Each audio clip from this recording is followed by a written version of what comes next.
माहिती आहे, नक्की या प्रकरणामध्ये सत्य बाहेर येत नाही, तपासाला वेळ लागते, नक्की होतंय का? एक लक्षात घ्या, 28 जानेवारी हा दुर्दैवी दिवस होता की ज्यावेळी माननीय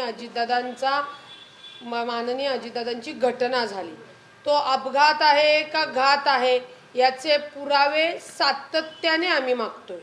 आमच्या समोर आज जवळजवळ मला वाटतं 19-20 दिवस झालेले आहेत. कोणताही फुटेज म्हणजे जाण्याचा व्हिडिओ असेल किंवा विमानाचे पायलटचा प्रश्न असेल, विमान खाली उतरण्याच्या सूचना कुणी दिल्या, विमान का खाली उतरवलं, अनेक प्रश्न आहेत की जे आम्ही विचारलेले आहेत. आम्ही माननीय मुख्यमंत्र्यांना सुद्धा पत्र दिलेलं, निवेदन दिलेलं आहे. माननीय मुख्यमंत्र्यांनी पण आम्हाला आश्वासित केलं की ज्या ज्या चौकशा लावून सत्य बाहेर मिळेल ते तुमच्या समोर, महाराष्ट्राच्या जनतेसमोर ठेवणार. परंतु काल अचानक बातमी आली की तो ब्लॅक बॉक्स जो आहे तोच जळालाय. म्हणजे जसं जसं दिवस चाललेले आहेत तसं तसं पुरावे मिळण्याच्या गोष्टी अदृश्य होत चाललेले आहेत आमच्या समोरनं. आणि म्हणूनच मी सांगितलं की खरंच आम्ही संयम ठेवलेला आहे. आम्हाला कुठल्याही याच्यामध्ये राजकारण करणं तर आम्ही शक्यच नाही, कारण का आमचा बाप माणूस, आमचा दैवत गेलेला आहे. आम्हाला फक्त सत्य समोर येणं गरजेचं आहे. ज्या यंत्रणा आहेत त्या यंत्रणांनी हे सत्य लवकरात लवकर समोर आणणं गरजेचं आहे. 19 आणि 20 दिवस झाल्यानंतर, 19-20 दिवस झाल्यानंतर सुद्धा जर साधे विमानात म्हणजे विमानात बसतानाचे विमानतळाचे फुटेज येत नसतील, जे पायलट बदलले गेलेत, जे कोणी आधीचे पायलट आहेत त्यांचाही कुठेही आम्हाला संदर्भ किंवा मीडियासमोर ते दिसत नाहीयेत. आणि अनेक काही आता इन्व्हेस्टिगेशन आम्ही सुद्धा करतोय. तर त्याच्यामध्ये ज्या काही आम्हाला गोष्टी वेगवेगळ्या दिसत आहेत त्या भयान आहेत. तरी आम्हाला नुसत्या कुठल्या गोष्टीवर म्हणजे मीडियासमोर बोलून की आरोप करायचेत असं नाही. तर आम्हाला त्याचे मी 10 वेळा सांगते की पुराव्यासहित अहवाल आमच्या समोर ठेवा, तर आम्हाला कळेल माननीय अजितदादांचा अपघात आहे का घात आहे. आता जेवढा काही गोष्टी आपल्या समोर आहेत त्याच्यावरनं तरी एक लक्षात घ्या, जेव्हा सत्य बाहेर येत नाही किंवा सत्य अडखळतं किंवा अडकवलं जाते की लवकर समोर येत नाही, तर संशयाची धुरी ही वाढते. आणि हीच आमची म्हणजे पदाधिकारी कार्यकर्त्यांची, आमदारांची आणि त्याचप्रमाणे महाराष्ट्रातल्या प्रत्येक जनतेची सुद्धा वाढलेली आहे. तुम्हाला खोटं वाटेल, एक एक माणूस फोन करून जेव्हा आम्हाला विचारतो तेव्हा म्हणजे दादा अचानकपणे सोडून गेलेत आणि आम्हाला परीक्षेसाठी इथे जिवंत सोडले का काय, की तुम्ही काय करताय, तुम्ही दादांचे निष्ठावंत प्रामाणिक, मग दादांसाठी आवाज का उठवत नाही, तुम्ही दादांसाठी विचारत का नाही. ज्या माणसाने लोकांची फोनवरनं कामं प्रश्न सोडवलेत त्या माणसाचा अशा पद्धतीने जे काही घटना घडलेली आहे याचे पुरावे तुम्ही का मागत नाही, ताई तुम्ही आक्रमक का होत नाही, तुम्ही आंदोलन का करत नाही. आणि अनेक प्रश्न म्हणजे आमच्या कार्यकर्त्याच्या डिग्निटीवर आता प्रश्नचिन्ह निर्माण व्हायला लागलेले आहेत. मग त्या द्विधा आणि अत्यंत दुःख मनाने मी आजची पोस्ट केली आहे. खरंच संयम ठेवलेला आहे. आम्हाला गांडूची अवलाद समजू नये. आम्हाला लवकरात लवकर माननीय अजितदादांचं जे काही घटनेचं सत्य आहे ते पुराव्यानिशी आमच्या समोर, महाराष्ट्राच्या समोर ठेवण्यात यावं. ब्लॅक बॉक्स आलीची माहिती तुम्ही असं म्हटलं की काल बातमी आली, तो परदेशात पाठवला जाणार आहे. महत्वाचा जो प्रवास असतो तो ब्लॅक बॉक्स मध्ये रेकॉर्ड होतो. नक्की वेळ का लागतो, म्हणजे रिकव्हर व्हायला वेळ लागतो की काय संशय नक्की कोणावरती आहे? आम्हाला तेच कळत नाहीये की ब्लॅक बॉक्सच हा महत्वाचा हे असतो. तो जळाला, त्याचा एक अभ्यासाचा विषय फार वेगळा आहे. त्याच्या बाबतीत सुद्धा आम्हाला जे तज्ज्ञ लोक आहेत, एक लक्षात घ्या, आमच्या सुद्धा स्वतःच्या एजन्सीज आहेत, तपास यंत्रणा आहेत प्रायव्हेट याच्यामध्ये, त्यांच्याकडनं सुद्धा ते मेसेज आम्हाला आले आहे की ब्लॅक बॉक्स कधी जळतो, किती तापमानामध्ये जळतो, त्याची किती क्षमता आहे. परंतु आम्ही हे देण्यापेक्षा जी सक्षम यंत्रणा आहे, ज्या सक्षमतेकडे याचा अधिकार आहे, त्यांनी हे समोर आणणं गरजेचं आहे. आता ब्लॅक बॉक्स मधलं समोर येत नाही म्हणून तुम्ही परदेशात पाठवणार, परत 15-20 दिवस घेणार, परत 15-20 दिवसानंतर नवीन कुठलं तरी हा पुरावा सापडत नाहीये किंवा हे सापडत नाही हे सांगणार. अशा अनेक गोष्टी ज्या आहेत या खरंच खूप संशयाच्या चक्रामध्ये अडकलेल्या आहेत आणि तसं तसं आमचं सुद्धा मनाचं खच्चीकरण होत चाललंय, आमचं संयम सुटत चाललेला आहे. ज्यावेळी ही घटना घडली त्यावेळी काही विपरीत घडू नये म्हणून, समाज उपदेशी किंवा समाजात उपद्रव होऊ नये म्हणून आम्ही भूमिका काही घेतल्या, पण आता नाही.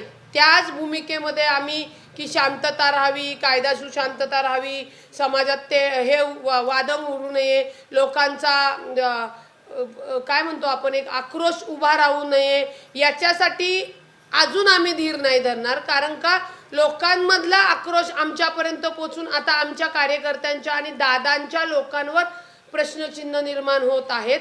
आम्ही जर लोकांना म्हणजे दादा दुसऱ्या मिनिटाला लोकांना न्याय द्यायचे, त्या माणसाचं जर सत्य बाहेर यायला एवढा वेळ लागत असेल तर ती अत्यंत खेदाची गोष्ट आहे. आणि जसा जसा या तपास यंत्रणेंना वेळ लागेल तसा तसा महाराष्ट्रातला कार्यकर्ता आणि पदाधिकारी पेटून उठेल आणि मग जे काही घडेल त्याला जबाबदार मला वाटतं जे पुरावे उशिरा येत आहेत, ज्या चौकशा समोर उशिरा येतात त्या असणार आहेत. कारण का मी अशी कार्यकर्ता नाही की हां दादा वारलेत आपले ते ठीक आहे, आपलं काहीतरी राजकीय भवितव्य बघायचं, जाऊ द्या गेलेत तर गेलेत, यातली मीही नाहीये, दादांचे मावळेही नाहीयेत आणि महाराष्ट्रातली जनता सुद्धा त्यातली नाहीये, हे लक्षात ठेवावं. जे काही आरोप रोहित पवारांनी केले घातपाता संदर्भामध्ये ते तुम्हाला मान्य आहेत का? दादा कोणाला नको होते मग? एक लक्षात घ्या, रोहित पवारांनी काय प्रेस घेतली ती त्यांची त्यात एक त्यांचे एक पुतणे पण आहेत.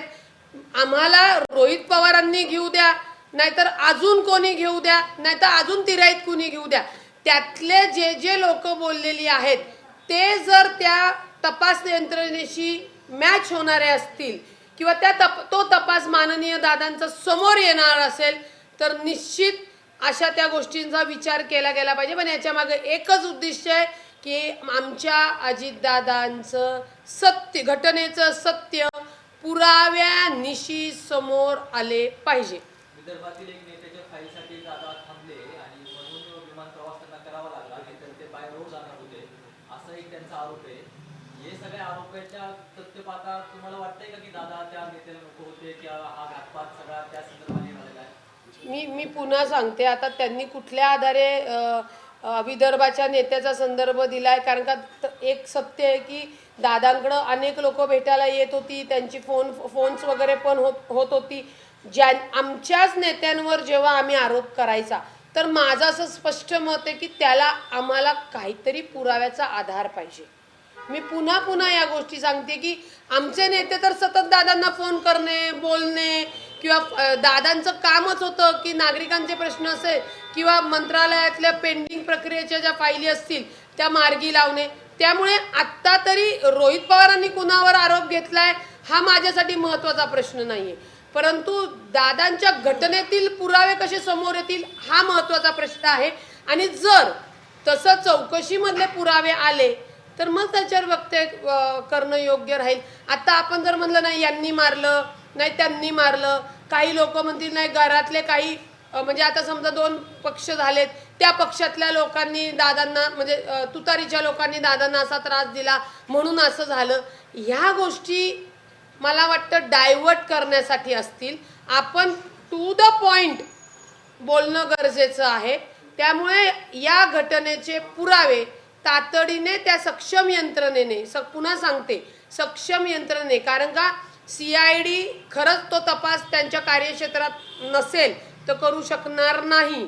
मग ज्या काही एजन्स्यांकडनं तपास करून घ्यायचा आहे किंवा जे काही रोहित पवारांनी सांगितलं त्यातल्या ज्या बाकीच्या गोष्टी त्यातनं सत्य बाहेर येण्यासाठी एक वकील म्हणून ते पॉइंट जे पटतात तर त्या यंत्रणेने तो तपास होणं गरजेचं आहे. आणि तसंही मुख्यमंत्री साहेबांनी आम्हाला आश्वासित केले, जी जी चौकशी लावायची आहे ती लावण्यात येईल आणि अजितदादांचं सत्य तुमच्या समोर आणि महाराष्ट्राच्या जनतेसमोर ठेवण्यात येईल. हे मुख्यमंत्री देवेंद्र फडणवीस साहेबांनी आम्हाला आश्वासित केलेले जेव्हा आम्ही निवेदन दिले. आम्ही निवेदन दिल्यानंतर रोहित पवारांची प्रेस झालेली. आणि आम्ही पहिले दादांचे कार्यकर्ते आहोत की आम्ही 4-5व्या दिवसापासून जेव्हा आमचा मेंदू जागेवर किंवा आम्ही शुद्धीत आलो तेव्हापासून या गोष्टी बोलायला सुरुवात केलेली आहे. ठीक आहे, प्रत्येकाची बोलण्याची किंवा अँगलचा व्ह्यू वेगळा असतो, पण मी बाकीचं सगळं बाजूला ठेवून फक्त पुरावे आणि दादांची घटना समोर येणं याला जास्त महत्त्व आणि प्रायोरिटी देते. ते कुणीही जरी घेतले, माझ्या दुश्मनांनी जरी तर अजितदादांच्या घटनेसाठी पुराव्यासाठी मागणी केली तर ती आम्हाला मान्य असेल, कारण का आमच्या अजितदादांच्या घटनेचं सत्य हे समोर येणं गरजेचं आहे. तुम्ही असं म्हणतात पोस्टमध्ये की मी कुठल्या पदासाठी किंवा शांत बसणारी मी कार्यकर्ते नाही, म्हणजे पक्षाच्या नेत्यांना तुम्हाला काही सुचवायचं आहे का की व्यवस्थित दादांसोबत नाही, मला पक्षातल्या नेत्यांना सुनावण्यापेक्षा मला महाराष्ट्रातल्या कार्यकर्ते आणि पदाधिकारी बंधू भगिनींना हे सांगायचे की आता जे दादाचे विश्वासू खमदे कार्यकर्ते आहेत, दादा गेल्यानंतर आपली राजकीय परिस्थिती कशी राहील, मग आपल्याला कोण सांभाळून घेईल, दादा नाही आहेत तर आपला पाठराखा कोण, अशा काही भूमिकेत किंवा द्विधा मनस्थितीत आमचे कार्यकर्ते आणि पदाधिकारी आहेत. तर मला त्यांना सांगायचंय, ज्या माणसाने आपल्याला राजकारणात उभं केले त्याच्यासाठी कोणी तो नसताना कोणीतरी आपल्याला उभं करेल किंवा त्या उभं करण्याच्या दृष्टिकोनातनं हे गप्प बसणार असतील, शांत बसणार असतील तर त्यातली रुपाली पाटील ठोंबरे नाहीये. मला त्याच्यामध्ये म्हणजे मी पुन्हा सांगते की दादांच्यामुळे मी राष्ट्रवादी काँग्रेस पक्षात आले. दादा नाही आहेत म्हणल्यानंतर मला वैयक्तिक त्या राजकारणामध्ये थांबण्याची इच्छा नाही, परंतु जी घटना घडलेली आहे त्या अजितदादांनी जो विश्वास जो कार्यकर्ते भगिनींना समस्त महाराष्ट्रातल्या लोकांना दिलेला आहे त्याची परतफेड, त्याचे ऋण आमच्या अजितदादांच्या चरणाशी देण्याचं माझं काम असेल आणि त्याचप्रमाणे इतर पदाधिकाऱ्यांचं पण असावं. यासाठी ती हे पक्षातल्या नेत्यांना नाही, माझ्या सोबत माझ्या काम करणाऱ्या सहकारी बंधू भगिनींना हा संदेश आहे की राजकारणात पदाला लालसा घेऊन नेत्याचा विसर पुरावा बाहेर आणण्यासाठी मागे थांबू नका.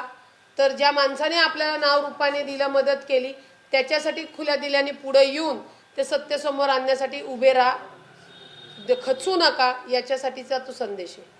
पार्थ पवारांवरती जमीन गैरव्यवहार प्रकरणामध्ये बरेच आरोप झाले. आज अंजली दमानी यांनी प्रेस घेतली. अशी एक माहिती मिळते की पार्थ पवारांना या सगळ्या प्रकरणामध्ये क्लीन चिट दिली जाते. मात्र जी मुंबईतनं माहिती आली ती म्हणजे मुख्यमंत्र्यांचं असं म्हणणं आहे की जे या प्रकरणामध्ये दोषी आहेत त्यांच्यावरती कारवाई केली जाईल. तुर्तास तरी कोणाला या प्रकरणामध्ये क्लीन चिट दिलेली नाही. पार्थ पवारांचं नाव येणं किंवा अंजली दमानी यांनी सातत्यानं प्रेस घेणं याकडे कसं पाहता? अंजली दमानी म्हणते की पार्थ पवारांना या प्रकरणामध्ये सुट्टी मिळणार. अंजली दमान्यांनी प्रेस घ्यावी, नाहीतर दिवस रात्र प्रेसच्या इथं चटई टाकून झोपावं, आमचं काही म्हणणं नाही. परंतु अंजली दमानियांना मी सातत्याने सांगतेय की जे काही जमीन घोटाळ्याचे आरोप ते करतायत ते संविधानाने कायद्याने होणार आहे. अंजली दमानियांनी आतापर्यंत प्रेस घेऊन सांगितलं नाही, असं कसं क्लीन चिट देणार, असं कसं हे करणार. अंजली दमानिया म्हणजे संविधान आहे का? अंजली दमानिया म्हणजे न्यायाधीश आहेत का? इवन अंजली दमानियांच्या बुद्धीमध्ये मी भर पाडते, जरी त्या न्यायाधीश असता आणि त्यांच्या कार्यकक्षेमध्ये जर तो विषय नसेल तर त्याच्यावर निर्णय देऊ शकत नाही. जे जे विभागाला त्या विभागाची कार्यकक्षता दिलेली आहे. त्यामुळे अंजली दमाने यांचे आरोप हे फक्त सुपारी घेऊन वाजवण्यासारखे आहेत आणि त्यांना जर वाटत असेल की क्लीन चिट मिळू नये किंवा मिळाल्यानंतर त्यांना संविधानाने कायद्याने सर्व दरवाजे उघडे आहेत, त्या कुठेही कुठल्याही न्यायालयात जात नाही. आणि का जात नाही? कारण का त्यांना माहितीये न्यायालय, मेहरबान कोर्ट अशा नुसत्या बिना पुराव्याच्या किंवा पोटतिडकीने ओरडून एखाद्याला बदनाम करणाऱ्यांच्या आरोपाला मेहरबान कोर्टात थारा देत नाही. त्यामुळे अंजली दमानी यांनी कितीही ओरडलं तरीही हे राज्य संविधानाने कायद्याने जाणार. पार्थ पवार यांचा त्या जमिनीशी कायदेशीर मध्ये कुठला संबंध येत नसल्याने, त्याच्यामध्ये त्यांचा कुठलाही हस्तक्षेप नसल्याने कायद्याने त्यांना अंजली दमानिया काहीही करू शकत नाही. हा, अंजली दमानिया रोज तुमच्या समोर येणार आणि सुपारी घेऊन जे वाजवायचं आहे, कारण का राजकारण खूप बेकार आहे. अजितदादा सांगून गेले ते बरोबर सांगून गेले की राजकारण वंगाळे. आता तुम्ही म्हणताल अंजली दमानीचा राजकारणाची संबंध काय? अंजली दमानी या नावाला सामाजिक कार्यकर्त्या म्हणून पांघरून घेतलेलं आहे आणि मागणं राजकीय पार्टीच्या ज्या सुपाऱ्या वाजवायच्या आहेत त्याच्या त्या काम करतात. त्यांनी चर्चेला समोरासमोर बसावं आणि नसल त्यांना चर्चेला बसवायचं तर मेहरबान कोर्टासमोर समोरासमोर यावं. त्यांना किती कायद्याचं ज्ञान आहे किंवा त्यांच्या वकिलांच्या मार्फत त्यांनी बोलावं, आम्ही इथं बोलायला तयार आहोत. पण हे सगळ्या गोष्टी कायद्याने संविधानाने चालणार. त्यामुळे पार्थ पवार यांच्यावर केलेले अंजली दमानी यांनी केलेले आरोप निरर्थक आहे. याच त्यांच्या सामाजिक कार्यकर्ते म्हणून जी काही लोक आहेत त्यांना सगळ्यांना माहिती आहे. जे विनाकारण येऊन प्रेसवर फक्त दिशाभूल करण्याचा प्रयत्न करतात त्यांना संविधानी जरी अधिकार असाल बोलण्याचा, परंतु कुणाला बदनाम करण्याचा अधिकार नाही. एवढं सामाजिक कार्यकर्त्याचं पांघरून घेतलेल्या लोकांनी लक्षात ठेवा. राजकीय पक्षांची सुपारी दमानी वाजवतात. पवारांची सुपारी कोणत्या राजकीय पक्षाने दिली? कोणत्या पवारांची? ती जी काही कुठल्या राजकीय पक्षांनी दिली आहे का कुठल्या व्यक्तींनी दिली आहे का याच्या मागे कुठली जी काही स्वतःला ब्रेन समजणारी टोळी आहे, थोडे या यंत्रणाचे पुरावे येऊ द्या. लक्षात घ्या, आमच्याकडं पुरावे असते तर आम्ही समोर दिले असते. त्यांच्या फक्त पुराव्यानेशी नाव येऊ द्या. मग ती कुठलाही राजकीय पक्ष असो, राजकीय कोणतीही व्यक्ती असो किंवा खूप मोठी स्वतःला समजणारी टोळी असो, त्यांनाही कशा पद्धतीने उत्तर द्यायचंय त्यांनाही नाही ना. जर तुम्हाला सांगते की म्हणजे मी व्यक्त नाही, मी कृतीतनं करून दाखवणारी रुपाली पाटील ठोंबरे आहे. ते तुम्हाला दिसेल कारण का मी साम दाम दंड भेदाने लढणारी महिला आहे आणि अजितदादांची कार्यकर्ती भगिनी आहे. त्या पुण्याच्या महापौरांवर तुम्ही टीका केली आहे की भाजपने त्यांची कार्यशाळा घ्यावं. काय नेमकी टीका केली आहे? महापौर पद घेऊन त्यांना अजून 8 दिवस झाले नाही. तुम्ही त्यांचं एक लक्षात घ्या, पुण्याच्या महापौर या जवळजवळ 3-3.5 वर्षानंतर म्हणजे 3-3.5 वर्षापर्यंत तर प्रशासकीय होतं. जर भाजप जिंकून भाजपच्या नगरसेविका ज्या बिनविरोध निवडून आलेल्या आहेत, सौ मंजुषा दीपक नागपुरे या पुण्याच्या महापौर झालेल्या आहेत आणि पुण्याच्या महापौर झाल्यानंतर त्यांना पक्षाच्या पदाधिकारी कार्यकर्त्यासारखं वागणं हे गैर आहे. कारण का महापौर पद हे संविधानिक आहे. त्याच्यामुळे भाजप आणि काँग्रेस पक्षामध्ये जी काही आंदोलनं झाली त्या आंदोलनामध्ये आमच्या पुण्याच्या महापौरांनी सामील होणं योग्य नाही. तो ज्या पद्धतीने त्या एका पक्षाच्या महापौर असल्यासारखे तिथं गेलेल्या आहेत. जर पक्षाच्या कार्यकर्त्यांची डोकी फुटली असती, त्यांना दवाखान्यात नेताना त्या तिथं पोचल्या असत्या तर आम्ही समजू शकलो असतो. परंतु पुण्याच्या सर्व पक्षीय सर्व धर्मीय लोकांचं प्रथम नागरिक असलेली व्यक्ती जर पक्षाचा पदाधिकारी किंवा नगरसेविका किंवा पक्षाचा महापौर बनून आंदोलनात जात असेल तर कायद्याने ते चुकीचं आहे, नैतिकतेने चुकीचं आहे. माझं स्पष्ट मत आहे, सौ मंजुषा दीपक नागपुरे यांनी महापौर झाल्यानंतर अशा आंदोलनात जाऊन पुण्याची गरिमा घालवलेली आहे. हे त्यांच्या पदाला अशोभनीय आहे. तिथे जेव्हा आपण पक्षाच्या पदावरनं किंवा नगरसेवकावरनं जेव्हा पुण्याचं किंवा संविधानिक पदावर जातो तेव्हा पक्षाच्या राहत नाही. हे प्रत्येक संविधानिक असलेल्या पदावरच्या व्यक्तींनी लक्षात ठेवणं गरजेचं आहे. त्या तिथं गेल्या म्हणून मला त्यांना सांगावं वाटलं आणि ते ठणसावून सांगणं गरजेचं होतं. सुरुवातच यांनी जर अशी केली असेल तर मग पुढचा कार्यकाल त्यांचा मला वाटतं पुण्यासाठी भयान जाऊ शकतो आणि ते होऊ नये. पुणेकरांची आम्हाला काळजी आहे. म्हणून सांगितलं की भाजपच्या नेत्यांनी खास करून माननीय मुख्यमंत्री साहेबांनी या निवडून आलेल्या नवनिर्वाचित असतील किंवा नगरसेवक असतील यांचा क्लास घेणं गरजेचं आहे.